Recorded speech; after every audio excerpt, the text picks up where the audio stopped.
இந்த வீடியோவில் நம்ம என்ன பார்க்க போகிறோம் அப்படின்னு பார்த்தீங்கன்னா, ரயில்வேல வந்து டிக்கெட் செக்கிங் போஸ்டிங் வந்து எப்படி வாங்குறது அப்படின்னு சொல்லி தான் வந்து பார்க்க போகிறோம். இந்த ஜாப் வந்து தனியாக வந்து வருமா நோட்டிஃபிகேஷன் அப்படின்னு கேட்டால் கிடையாது. இதில் வந்து என்டிபிசி அப்படின்னு சொல்லி ஒரு நோட்டிஃபிகேஷன் வரும். ஆர்ஆர்பி, என்டிபிசி, கிராஜுவேட் தனி, அண்டர் கிராஜுவேட் தனி அப்படின்னு சொல்லி 2 நோட்டிஃபிகேஷனாக விடுவாங்க. அந்த 2 நோட்டிஃபிகேஷனுக்கும் குவாலிஃபிகேஷன் வந்து பார்த்தீங்கன்னா, இப்போ நீங்கள் கிராஜுவேட் லெவலில் அப்ளை பண்ணுறீங்கன்னா எனி டிகிரி முடிச்சிருந்தா நீங்கள் அப்ளை பண்ணலாம். அண்டர் கிராஜுவேட்னா நீங்கள் வந்து 12th முடிச்சிருந்தீங்கன்னா அப்ளை பண்ணலாம். இன்கேஸ் இப்போ நீங்கள் வந்து ஏதாவது ஒரு டிகிரி முடிச்சிருக்கீங்கன்னா நீங்கள் 2த்துக்குமே அப்ளை பண்ணலாம். சரிங்களா? கிராஜுவேஷன் லெவலுக்கும் அப்ளை பண்ணலாம், 12th லெவலுக்கும் அப்ளை பண்ணலாம். ஏன்னா உங்கள்கிட்ட 2 குவாலிஃபிகேஷனுமே இருக்கும். இப்போ வந்து கரண்ட்டில் வந்து பார்த்தீங்கன்னா வேகன்சி இருக்குது. ஆர்ஆர்பி சென்னை அப்படின்ற வெப்சைட் போனீங்கன்னா அதில் வந்து உங்களுக்கு நோட்டிஃபிகேஷன் இருக்கும். அதில் வந்து அப்ளை பண்ணுற லிங்க் இருக்கும். 2த்துக்குமே வந்து அப்ளை பண்ணியிருக்கேன். அந்த என்டிபிசிக்குள்ளே டிசி போஸ்டிங் வந்து எங்கே இருக்குது ப்ரோ, டிசி போஸ்டிங்கே இல்லை அப்படின்னு சொல்லி கேட்பீங்க. கிராஜுவேஷன் லெவலில் வந்து பார்த்தீங்கன்னா சிசிடிஎஸ் அப்படின்னு சொல்லி ஒரு போஸ்டிங் இருக்கும். சரிங்களா? ஸோ அதுதான் வந்து அந்த சிசிடிஎஸ் அப்படின்றது வந்து பார்த்தீங்கன்னா அதுக்குள்ளே வந்து நிறைய போஸ்டிங் மிக்ஸ் ஆனது தான் அந்த சிசிடிஎஸ். 2019க்கு முன்னாடி வரைக்கும் வந்து பார்த்தீங்கன்னா டிக்கெட் செக்கிங்க்கு வந்து தனியாக ஒரு டிசி அப்படின்னு சொல்லி தனியாக ஒரு போஸ்டிங்கே இருந்தது. இப்போ வந்து பார்த்தீங்கன்னா கேடர் வந்து மெர்ஜ் பண்ணிட்டாங்க. இந்த கமர்ஷியல் டிபார்ட்மெண்ட்டில் உள்ள எல்லா போஸ்டிங்கையும் மெர்ஜ் பண்ணி நீங்கள் கிராஜுவேட் லெவலில் செலக்ட் ஆனீங்கன்னா சிசிடிஎஸ், அண்டர் கிராஜுவேட் லெவலில் செலக்ட் ஆனீங்கன்னா சிசிடிசி அப்படின்னு சொல்லி வச்சுட்டாங்க. அது என்ன ப்ரோ மெர்ஜ் பண்ணிட்டாங்க அப்படின்னு கேட்டிங்கன்னா, ஆக்சுவலாக வந்து பார்த்தீங்கன்னா இப்போ இந்த சிசிடிஎஸ் எடுத்துக்கிட்டிங்கன்னா நீங்கள் வந்து அந்த போஸ்டிங்கில் செலக்ட் ஆனீங்கன்னா நீங்கள் எதை வேணால் சூஸ் பண்ணலாம். டிக்கெட் செக்கிங் சூஸ் பண்ணலாம், இல்லைனா டிக்கெட் இஷ்யூ பண்ணுறாங்க பார்த்தீங்களா புக்கிங் ஆஃபீஸு, இல்லைனா இந்த பிஆர்எஸ் ரிசர்வேஷன் டிக்கெட் இஷ்யூ பண்ணுறாங்களா அது, அதுக்கப்புறமா வந்து parcel office, goods shed, so இந்த மாதிரி எது வேணால் சூஸ் பண்ணலாம். நீங்கள் அந்த சிசிடிஎஸோ இல்லை சிசிடிசியோ சூஸ் பண்ணலாம். இது செலெக்ஷன் ப்ராசஸ் என்ன அப்படின்னு கேட்டிங்கன்னா சிம்பிள். நீங்கள் அப்ளை பண்ணுறீங்க, அப்ளை பண்ணக்கப்புறம் உங்களுக்கு ஒரு 3 மாதத்தில் ப்ரிலிம்ஸு, மெயின்ஸு 2 ஸ்டேஜ் எக்ஸாம் இருக்கும். இந்த 2 ஸ்டேஜ் எக்ஸாமையும் நீங்கள் கிளியர் பண்ணிட்டீங்கன்னா உங்களை வந்து டாக்குமெண்ட் வெரிஃபிகேஷனுக்கு கூப்பிடுவாங்க. டாக்குமெண்ட் செக்அப் பண்ணிட்டு அதுக்கப்புறமா வந்து உங்களுக்கு வந்து அவங்களே வந்து ஒரு ரயில்வே ஹாஸ்பிட்டல் வந்து மெடிக்கல் மெமோ கொடுத்து அனுப்புவாங்க. அந்த ரயில்வே ஹாஸ்பிட்டலில் போய் உங்களை கம்ப்ளீட்டாக வந்து உங்களுக்கு ஒரு ஃபுல் பாடி மெடிக்கல் செக்அப் பண்ணுவாங்க. பண்ணிவிட்டு மெடிக்கலையும் நீங்கள் ஃபிட் அப்படின்னு வந்துச்சுன்னா அப்பாயின்மெண்ட் ஆர்டர் வந்து பார்த்தீங்கன்னா உங்களுக்கு வீட்டுக்கே வரும். அப்பாயின்மெண்ட் ஆர்டர் வந்துச்சுன்னா வேறு என்ன, அதுக்கப்புறமா வந்து ட்ரைனிங் கூப்பிடுவாங்க. ட்ரைனிங் வந்து பார்த்தீங்கன்னா உங்களுக்கு வந்து 2 மாதம் ட்ரைனிங் இருக்கும். நீங்கள் இப்போ சதர்ன் ரயில்வே அப்ளை பண்ணுறீங்கன்னா உங்களுக்கு வந்து நம்ம திருச்சியில் வந்து ட்ரைனிங் இருக்கும். ஆர்ஆர்பி சென்னை அப்ளை பண்ணாலும் சரி, ஆர்ஆர்பி திருவனந்தபுரம் அப்ளை பண்ணாலும் சரி, திருச்சியில் ட்ரைனிங் போடுவாங்க. 60 நாள் ட்ரைனிங் முடிச்சோன்னே அதுக்கப்புறம் ஃபீல்டு ட்ரைனிங் கொடுப்பாங்க. சரிங்களா? ஃபீல்டு ட்ரைனிங்னால் எல்லா போஸ்டிங்க்குமே வந்து இப்போ டிக்கெட் கவுண்டரில் உங்களுக்கு கொஞ்ச நாள் போஸ்டிங் போடுவாங்க. அதே மாதிரி டிக்கெட் செக்கிங்க்கு ஃபீல்டில் ஏதாவது ஒரு சென்ட்ரல்லையோ, எக்மோர்லையோ, இல்லை தாம்பரத்துலையோ, இல்லைனா வந்து கிண்டிலையோ ஏதோ ஒரு ஸ்டேஷனில், சரிங்களா, நீங்கள் சென்னையில் இருக்கீங்கன்னா உங்களுக்கு ஒரு 10 நாள் வந்து டிக்கெட் செக்கிங் ஃபீல்டு ட்ரைனிங் கொடுப்பாங்க. ஃபீல்டு ட்ரைனிங் எல்லாத்துக்குமே கொடுத்துட்டு பார்சல் ஆஃபீஸ் அதே மாதிரி எல்லாத்துக்குமே ஃபீல்டு ட்ரைனிங் கொடுத்ததுக்கப்புறம் உங்களுக்கு வந்து பர்மனெண்ட் போஸ்டிங் எது வேணுமோ அதை வந்து உங்களுக்கு ரிக்வெஸ்ட்டை வச்சு போடுவாங்க. சரிங்களா? நீங்கள் எது வேணுமோ அது வந்து வாங்கிக்கலாம். ஸோ இவ்வளோ தான் வந்து ப்ரொசீஜரு. நீங்கள் வந்து இதுக்கு இந்த ஜாப் வந்து போகணுன்னு ஆசைப்பட்டால் ஜஸ்ட் வந்து நீங்கள் அப்ளை பண்ணி வச்சிட்டா மட்டும் போதாது, படிக்கணும். சரிங்களா? எவ்வளோக்கு எவ்வளோ படிக்கிறது இம்பார்ட்டண்ட்டோ அதே அளவுக்கு வந்து டெஸ்ட் எடுக்கிறதும் ரொம்ப ரொம்ப இம்பார்ட்டண்ட்டு. நீங்கள் ஜஸ்ட் படிச்சுட்டே இருந்தால் வந்து போதாது. ஸோ இதுக்கு சிலபஸ் என்ன, ரொம்ப சிம்பிள். ஆப்டிடியூட், ரீசனிங், அதுக்கப்புறமா வந்து ஜென்ரல் அவேர்னஸ், கரண்ட் அஃபேர்ஸ், இவ்வளோ தான். ஸோ இதுக்கு வந்து நம்ம படிச்சுட்டே இருந்தால் மட்டும் போதாது. மெயினாக என்ன பண்ணணும், டெஸ்ட் எடுக்கணும். 50% படிக்கிறோன்னா 50% வந்து நம்ம டெஸ்ட் எடுக்கிறதுலாம் தான் இருக்குது. நீங்கள் 100% சிலபஸே கம்ப்ளீட் பண்ணிட்டீங்கன்னா கூட நீங்கள் வந்து நல்லா டெஸ்ட் எடுக்கலைன்னா வேஸ்ட்டு. ஸோ அதனால் மேக்ஸிமம் வந்து எக்ஸாம் போகிறதுக்கு முன்னாடி குறைஞ்சது வந்து ஒரு 100 டெஸ்ட் எடுக்காமல் நீங்கள் வந்து எக்ஸாம் போனால் கண்டிப்பாக வந்து பாஸ் பண்ணுறது ரொம்பவே கஷ்டம். ஸோ இந்த டெஸ்ட்லாம் வந்து எப்படி எடுக்கலாம் அப்படின்னு பார்த்தீங்கன்னா, இனிஷியலாக வந்து நீங்கள் பர்ச்சேஸ் பண்ண கூட தேவையில்ல. ஃப்ரீ டெஸ்ட்லாம் நிறைய அவைலபிளாக இருக்குது. ஸோ ஃப்ரீயாக வரும்போது நம்ம ஏன் அதை விடணும், யூஸ் பண்ணிக்கலாம்ல. ஸோ நான் வந்து ஒரு ஃப்ரீ டெஸ்ட் வந்து உங்களுக்கு சொல்கிறேன். இந்த எக்ஸாமுக்கு இன்கேஸ் நீங்கள் அப்ளை பண்ணிட்டீங்க, இல்லைனா அப்ளை பண்ண போகிறீங்க அப்படின்னா கூட பரவாயில்ல, நீங்கள் இந்த ஃப்ரீ டெஸ்ட்டை வந்து எடுத்து பாருங்கள். ஏன்னா அப்ளை பண்ணுற லிங்க் இப்போவே கரண்ட்டில் வந்து வேகன்சி இருக்குது. ஒரு 8000 வேகன்சி இருக்குது, 8800 வேகன்சி இருக்குது. ஸோ அப்ளை பண்ணிடுங்க. அப்ளை பண்ணிவிட்டு இந்த ஃப்ரீ டெஸ்ட் வந்து ஒரு வாட்டி எடுத்து பாருங்கள்.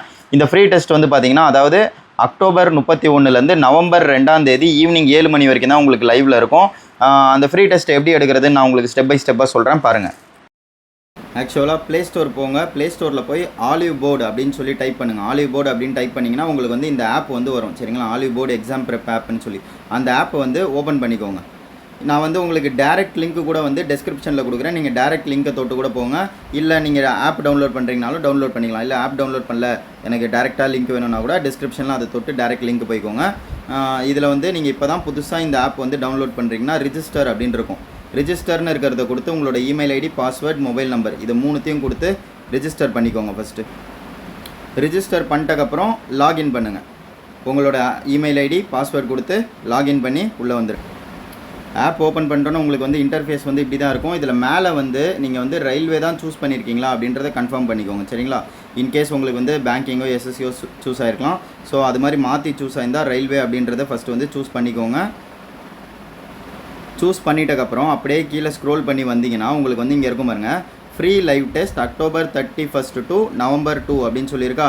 இதில் அப்படியே தள்ளிட்டு வந்தீங்கன்னா நீங்கள் எந்த எக்ஸாமுக்கு அப்ளை பண்ணியிருக்கீங்க, இந்த ஆர்ஆர்பி என்டிபிசி எக்ஸாமுக்கு அப்ளை பண்ணியிருக்கீங்க. இந்த ஆர்ஆர்பி என்டிபிசி அப்படின்றத கிளிக் பண்ணிங்கன்னா உங்களுக்கு வந்து உள்ளே வந்து ஒரு லைவ் டெஸ்ட் இருக்கும்.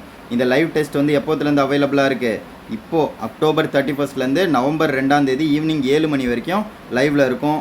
ஸோ அது போக வந்து உங்களுக்கு வந்து ஒரு ஃப்ரீ டெஸ்ட்டும் இருக்குது கிராஜுவேஷன் லெவலில். அந்த ஃப்ரீ டெஸ்ட்டும் எடுங்க. மெயினாக வந்து அந்த ஃப்ரீ டெஸ்ட்டு நீங்கள் எப்போ வேணால் எடுத்துக்கலாம். பட் இந்த லைவ் டெஸ்ட் வந்து இந்த 3 நாளில் எடுத்தால் தான் எடுக்க முடியும். ஏன் இந்த லைவ் டெஸ்ட் ரொம்ப இம்பார்ட்டன்ட் அப்படின்னு பார்த்தீங்கன்னா, ஆல் ஓவர் இந்தியா லெவலில் இது வந்து central government job. All over India லெவலில் வேறு ஸ்டேட்லேருந்து வந்து எழுதுவாங்க. அந்த லெவலில் உங்களோட ரேங்கிங் வந்து எப்படி இருக்குது அப்படின்னு சொல்லி நீங்கள் வந்து தெரிஞ்சுக்கலாம். சரிங்களா? இந்த ஆலிவ் போர்டு வந்து இதில் வந்து உங்களுக்கு வந்து டெஸ்ட் வந்து ஓரளவுக்கு டஃப்பாகவே இருக்கும். நீங்கள் இதில் எடுக்கிற இப்போ இதில் வந்து ஒரு 60 மார்க் எடுக்கிறீங்கன்னா ரியல் எக்ஸாமில் வந்து உங்களுக்கு வந்து 70 மார்க் வரும். சரிங்களா? ஏன்னா ஓரளவுக்கு டஃப்பாக தான் இருக்கும். ஸோ ஸ்டாண்டர்டாக நம்ம டெஸ்ட் எடுத்துட்டோம்னா அங்கே போகும்போது நமக்கு பயமே இருக்காது. அதனால சொல்கிறேன். இப்போ அந்த லைவ் டெஸ்ட்டை கிளிக் பண்ணுங்கள்.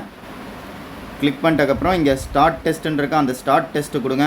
கொடுத்தக்கப்புறம் இங்கே சொல்கிறாங்க பாருங்கள், எக்ஸாமோட இதெல்லாம் நம்ம வந்து டெஸ்ட் எடுத்து பார்த்தா தான் தெரியும். டோட்டலாக வந்து 100 கொஸ்டின் 90 நிமிஷம். அதே மாதிரி ஒரு கொஸ்டின் தப்பாக போட்டிங்கன்னா 0.33 வந்து நெகட்டிவ் மார்க். சரிங்களா? 3 கொஸ்டின் தப்பாக போட்டால் 1 மார்க் வந்து உங்களோட பாசிட்டிவ் மார்க்லேருந்து கழிஞ்சிரும். அப்போ டைம் பாருங்கள் 90 நிமிஷம் தான் இருக்குது. பட் வந்து நம்பர் ஆஃப் கொஸ்டின் வந்து 100 இருக்குது. இப்போ வந்து டைமை காட்டிலும் கொஸ்டின்ஸ் வந்து அதிகமாக இருக்குது. கரெக்டாக? அப்போ ஒரு நிமிஷத்துக்கு நீங்கள் மேக்ஸிமம் 1 போட்டால் கூட பத்தாது. ஸோ ஒரு 10 நிமிஷத்துக்கு 5 கொஸ்டின் போடணும். இந்த ஸ்ட்ராட்டஜியை ஃபாலோ பண்ணால் தான் நீங்கள் வந்து எல்லா கொஸ்டினையுமே வந்து அட்டன் பண்ண முடியும். ஸோ அப்போ வந்து நிறைய டெஸ்ட் எடுக்கும்போது தான் நமக்கு தெரியும். ஸோ எப்படி நம்ம வந்து எங்கே லேக் ஆகிறோம், எங்கே ஸ்பீடு குறையுது, நம்ம எங்கே டைம் வேஸ்ட் பண்ணுறோம். அதனால தான் டெஸ்ட் எடுக்க சொல்கிறேன். இது வந்து நீங்கள் பே பண்ணி எடுக்க போகிறது இல்லைல்ல, ஃப்ரீயாக தானே எடுக்க போகிறீங்க. ஸோ எடுங்க, பிரச்சனை இல்லை, பார்த்துக்கலாம். அடுத்து இப்போ ஸ்டார்ட் டெஸ்ட்டு கொடுத்துக்கோங்க. ஸ்டார்ட் டெஸ்ட்டு கொடுத்தோன்னா கொஸ்டின் வந்து இப்படி தான் வரும். சரிங்களா? ஸோ மேலே வந்து உங்களுக்கு டைமர் ரன் ஆகும். ஃபஸ்ட்டு வந்து பார்த்தீங்கன்னா ஒரு ரீசனிங் கொஸ்டின் வச்சுருக்காங்க. செலக்ட் த வேர்டு பேர் in which the 2 words share a different relationship from that shared by the 2 words in the rest of the word pair. இதில் வந்து பார்த்தீங்கன்னா 3 இது வந்து பார்த்தீங்கன்னா ஒத்துமையாக இருக்கான். 3 வேர்டுக்குள்ளே வந்து பார்த்தீங்கன்னா ஒத்துமை இருக்கான். ஒரு வேர்டு மட்டும் 2த்துக்குமே நடுவில் வந்து ஒத்து போலையாம். இப்போ ஸ்கின்னை பற்றி படிக்கிறது வந்து டெர்மட்டாலஜி கரெக்டு, லிவர் பற்றி படிக்கிறது வந்து ஹெப்படாலஜி கரெக்டு, போன் பற்றி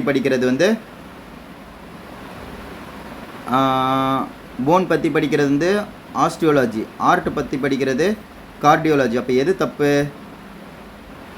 லிவர் பற்றி படிக்கிறது தான் ஐ திங்க் தப்பு. ஸோ அது கொடுத்துக்கிறேன். ஏன்னா போன் பற்றி படிக்கிறது கரெக்ட் 100%, இது 3மே கரெக்ட். லிவர் பற்றி படிக்கிறது தான் இப்போ தப்பாக இருக்கும். அடுத்த கொஸ்டின் சேவ் அண்ட் நெக்ஸ்ட் கொடுங்க. அடுத்த கொஸ்டின் அதுக்கப்புறம் LCM of 2 prime number is 403. Find the difference between the number. அதுக்கடுத்து ஒரு ஆப்டி கொஸ்டின். ஃபஸ்ட்டு ஒரு ரீசனிங் கொஸ்டின் வைக்கிறாங்க. அதுக்கப்புறம் ஆப்டிடியூட் கொஸ்டின் ஏதாவது ஒன்று கொடுத்துக்கோங்க. சரிங்களா? கொடுத்துட்டு அகைன் சேவ் அண்ட் நெக்ஸ்ட்டு. அடுத்து வந்து ஒரு அக்யேயா இஸ் பாப்புலர்லி கால்டு ஒரு ஹிஸ்ட்ரி கொஸ்டின். ஸோ கொஸ்டின் எப்படி மிக்ஸ் ஆகி வருதுன்னு தெரியுதா? ஒரு ரீசனிங் கொஸ்டின் வருது, அதுக்கப்புறம் ஆப்டி கொஸ்டின் வருது, ஹிஸ்ட்ரி கொஸ்டின் வருது, அதுக்கப்புறமா வந்து பார்த்தீங்கன்னா again aptitude question. Tap A can fill a cistern in 48 hours, tap B can fill the same cistern in 36 hours and tap C can empty the same cistern in 24 hours. If all the taps open together then find the time taken by all the taps to fill the cistern. Question என்ன சொல்கிறாங்க? ஒரு pipe A வந்து 48 ஹவர்ஸில் அந்த டேங்கை வந்து fill பண்ணுதான். Pipe B வந்து 36 ஹவரில் வந்து அந்த டேங்கை வந்து ஃபில் பண்ணதான். அதே வந்து பைப் C வந்து அந்த டேங்கை வந்து 24 ஹவரில் எம்டி பண்ணுதான்.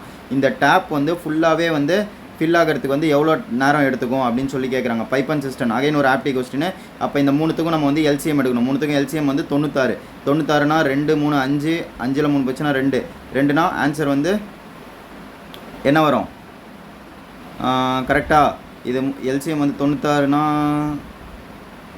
96 வராது மக்கள். LCM வந்து 96 கிடையாது. LCM என்ன வரும்? இது 3த்துக்கும் முதல்ல LCM எடுக்கணும். LCM எடுத்தால் என்ன?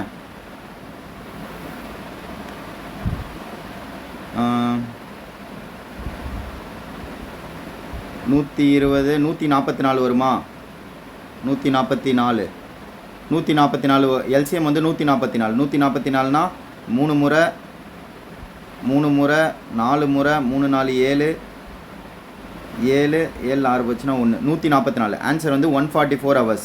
சரிங்களா? ஸோ அடுத்த question. Sonelal went for a walk from her house to the park. சோனால் வந்து அகைன் ஒரு ரீசனிங் கொஸ்டின். அவங்களோட வீட்டிலேருந்து பார்க்குக்கு போகிறாங்களாம். 100 metre she walked for 100 metre turned right. முதல்ல வந்து 100 மீட்டர் போகிறாங்க, அதுக்கப்புறம் ரைட்டு போகிறாங்க. இந்த மாதிரி அப்படியே டேரக்ஷன் கொடுப்பாங்க. அப்புறம் 200 மீட்டர் போயிட்டு லெஃப்ட் போகிறாங்க, அப்புறம் 50 மீட்டர் போயிட்டு ரைட்டு போகிறாங்க. இந்த மாதிரி டேரக்ஷன் கொடுப்பாங்க. இது வந்து டேரக்ஷன். அகைன் ஒரு ரீசனிங் கொஸ்டின். சரிங்களா? இப்போ இந்த கொஸ்டின் உங்களுக்கு தெரியல, கன்ஃபார்மாக உங்களுக்கு டவுட்டாக இருக்குன்னா கொடுத்துட்டு மார்க் அண்ட் நெக்ஸ்ட் அப்படின்னு கொடுத்துருங்க. இப்போ 44th amendment 1978 of the constitution, இந்த கொஸ்டினும் உங்களுக்கு தெரியல அப்படின்னா ரீஸ்டோர்டு ஃபண்டமெண்டல் ரைட்ஸ் அப்படின்னு கொடுத்துறேன். அகைன் இதையுமே வந்து மார்க் அண்ட் ரிவ்யூ மாதிரி கொடுத்து வச்சிடறேன். கொடுத்துட்டு இப்போ அகைன் ஒரு ஆப்டி கொஸ்டின். இந்த மாதிரி மிக்சடாக வருது.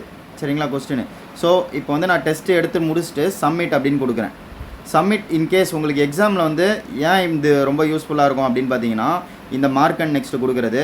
சில கொஸ்டின் உங்களுக்கு டவுட்டாக இருந்ததுன்னு வச்சுக்கோங்க.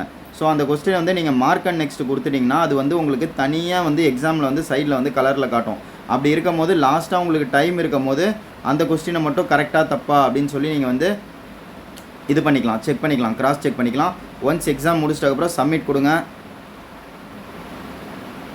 சப்மிட் கொடுத்ததுக்கப்புறம் இப்போ பாருங்கள், நான் வந்து 6 கொஸ்டின் அட்டன் பண்ணியிருக்கேன். 6 கொஸ்டினில் 3 கொஸ்டின் கரெக்டாக போட்டிருக்கேன், 3 கொஸ்டின் தப்பாக போட்டிருக்கேன். ஸோ அப்போ என்னோடய மார்க் வந்து 2 மார்க் தான். ஸோ பாசிட்டிவ் மார்க் 3 வந்தாலும் நெகட்டிவ் மார்க் வந்து 1 கழிஞ்சிருது, 2 தான். டோட்டலாக வந்து என்னோடய ரேங்க்கு, டோட்டல் ரேங்க் இப்போ வந்து டாப் ஸ்கோர் எடுத்துருக்கவங்க எவ்வளோ எடுத்துருக்காங்க பாருங்கள், 66 மார்க் எடுத்துருக்கிறது தான் டாப் ஸ்கோராக இருக்குது. ஸோ நீங்கள் ஃபுல்லாக அட்டன் பண்ணுங்கள். ஃபுல்லாக உட்காந்து ஒவ்வொரு செம்மாக பென் அண்ட் பேப்பர் எடுத்து சால்வ் பண்ணி அட்டன் பண்ணிங்கன்னா நல்ல ஸ்கோர் எடுக்கலாம். நான் சும்மா உங்களுக்கு வந்து எப்படி எக்ஸாம் அட்டன் பண்ணுன்றதுக்காக காமிச்சேன். ஸோ எக்ஸாம் அட்டன் பண்ணுங்கள். அட்டன் பண்ணிவிட்டு உங்களுக்கு லாஸ்ட்டாக 2ஆம் தேதி முடியுது பார்த்தீங்களா, அந்த 2ஆம் தேதி ஈவினிங் 7 மணிக்கு மேலே ஓவரால் ரேங்க்கு என்ன அப்படின்னு சொல்லி தெரியும். நீங்கள் வந்து ஆல் ஓவர் இந்தியாவில் வந்து நீங்கள் ஒரு 10% 20%குள்ளே வந்துட்டிங்கன்னா கண்டிப்பாக நீங்கள் வந்து இந்த எக்ஸாம் பாஸ் பண்ணிடலாம். சரிங்களா? ஜஸ்ட் வந்து நீங்கள் இப்போ தான் ஸ்டார்ட் பண்ணுறீங்கன்னா கூட இந்த டெஸ்ட்டை வந்து ஒரு வாட்டி எடுத்து பாருங்கள். ஃப்ரீயாக வரும்போது விடாதீங்க. ஓகே மக்களே. ஸோ ஃபர்தர் அப்டேட்ஸ்க்கு நம்மளோட ஐடியா ஒரு ஃபாலோ போட்டு வச்சுக்கோங்க. அதே மாதிரி இந்த ஆப் வந்து டேரெக்டாக நீங்கள் போய் டவுன்லோட் பண்ணாலும் சரி, இல்லைனா டிஸ்கிரிப்ஷனில் லிங்க் கூட வைக்கிறேன், அதை தொட்டு நீங்கள் வந்து டெஸ்ட் எடுத்து பாருங்கள் மக்களே. Bye bye, take care.